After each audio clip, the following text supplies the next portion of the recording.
Bienvenidos a canal El Adobe de las Cosas presenta ¿Podemos hacer algo contra el sistema?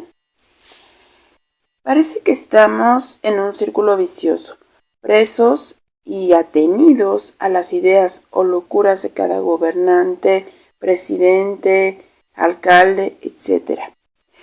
Obligados a aceptar las consecuencias de las agendas globales sin que en apariencia podamos hacer nada para evitarlo. Y es que nos hacen sentir algo que se llama indefensión aprendida, donde, aceptamos cualquier cosa porque pensamos que no tenemos ninguna opción. Muchas veces me han preguntado qué podemos hacer ante muchas cosas que están ocurriendo. No es una respuesta sencilla, pero hay un caso muy importante que me parece que responde a esa pregunta y que también se relaciona con muchas cosas que estamos viviendo, por ejemplo, con temas políticos. Aquí en México va a haber unas elecciones pronto, con temas que tienen que ver, por ejemplo, con la sequía que está en México, supuesta sequía y la sequía global que están planeando, la dependencia, la tecnología y todo esto, ¿no? Este caso que yo les quiero hablar nos explica sobre las personas que lograron de alguna manera salir o enfrentar al sistema y ejemplifica muy bien cuál es la manera, en mi opinión. Hay un pueblo que está en Michoacán, en México, que se llama Cherán. Ya había hablado de él en videos anteriores de mis otros canales. Y este pueblo es muy particular. Se encuentra en una zona muy peligrosa. Michoacán es un estado sin ley, donde ahí gobiernan los narcos, donde gobierna también los que talan árboles, una mafia. La policía casi no se mete. Es muy difícil, es una zona muy complicada. Y en ese lugar hay un oasis. Es un pueblo que tiene un autogobierno, tiene su propia policía y incluso ahí no pueden entrar los políticos, ningún partido político puede ir a hacer campaña. Ellos no tienen presidente municipal, ni alcalde, ni reconocen a ninguno. ¿Esto cómo sucedió? Después de que llevaban muchos años sufriendo contra los narcos, de que los que se dedican a cortar madera también les estaban destruyendo, y el bosque que rodea este pueblo, había mucha escasez de agua, mucha gente desaparecida y demás. Obviamente también había muchos muertos y todo. Estaban en una situación muy grave. Y entonces un día se hartaron literalmente, que fue el 15 de abril de 2011. La gente se organizó y se levantó contra los talamontes, los madereros y también contra la policía. Cerraron, sobre todo fueron mujeres porque habían perdido a sus esposos. Y ellas cerraron varios caminos y tomaron de rehenes a unos madereros que eran choferes que habían ido a cortar árboles, porque eso se da mucho ahí. Cuando cortan muchos árboles empieza a escasear el agua. Por eso es que la gente ahí que se dedica a sus cultivos y demás, pues necesitaban defender el bosque, ¿no?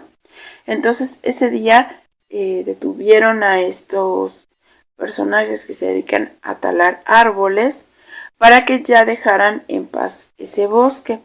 Hicieron sonar las campanas de la iglesia y literalmente se levantaron, ¿no? Después llegó un alcalde, llegó la policía, negociaron, soltaron a los madereros, porque para eso sí aparece, ¿no? La policía. Y total que a partir de ese día no volvió a entrar ningún político, ningún alcalde. Ellos hacen sus propias elecciones internas, tienen un comité que es su autogobierno, tienen también su propia policía y han desarrollado muchos proyectos para ser sustentables. Sustentables en un sentido real, no como nos venden, ¿no? Que de repente tal cosa es sustentable, pero es pura mercadotecnia. No, ellos producen sus propios alimentos, encontraron la manera de vender sus productos, de cultivarlos. Y también, por ejemplo, ahorita que varios estados de la República tienen escasez de agua, ya hice un video sobre eso, en este importante poblado tienen el mayor captador de agua de lluvia de toda Latinoamérica. Esto lo construyeron en el 2015, lo terminaron en el 2016 y digamos que es básicamente lo construyeron en el cerro de Cucudicata, el cual cuenta con un cráter natural. Le pusieron una membrana plástica especial que evita que el agua se filtre en el suelo y ahí ellos están captando el agua de lluvia. Esto ha beneficiado a más de 16,000 habitantes y tiene reservas de agua para varios meses para alimentar a la comunidad.